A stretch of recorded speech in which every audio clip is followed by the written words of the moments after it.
খারাপ সময়টা হয়তো অতীত হয়ে যায়, কিন্তু মানুষের খারাপ ব্যবহারটা কখনো অতীত হয়ে যায় না। শুধু নিজে থেকে কথা বলা বন্ধ করে দেখো, দেখবে অনেক আপনজন পর হয়ে যাবে। আসলে কেউ আপন হয় না। যারা তোমার ক্ষতি চায় তাদের আঘাত করবে না, তাদের সামনে একটু হাসি মুখে বাঁচবে। দেখবে তুমি আঘাত করলে যা কষ্ট পেত, ওরা তার থেকেও বেশি কষ্ট পাবে। যত মিশবে ততই মানুষ চিনবে, অভিনয় যে কত প্রকার হয় তা বুঝতে পারবে। সবাইকে তোমার সত্যতা জানানোর দরকার নেই, যে যা ভাবে তা নিয়ে সমালোচনা করতে দাও।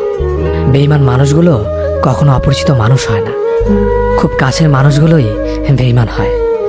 মানুষ চেনা শুরু করলে এমনিতেই বন্ধুর সংখ্যা কমে যাবে, এটাই বাস্তব।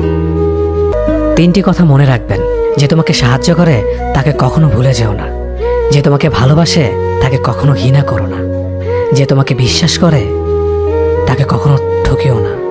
ধোঁকা একজনেই দেয়, কিন্তু বিশ্বাস সবার উপর থেকে উঠে যায়।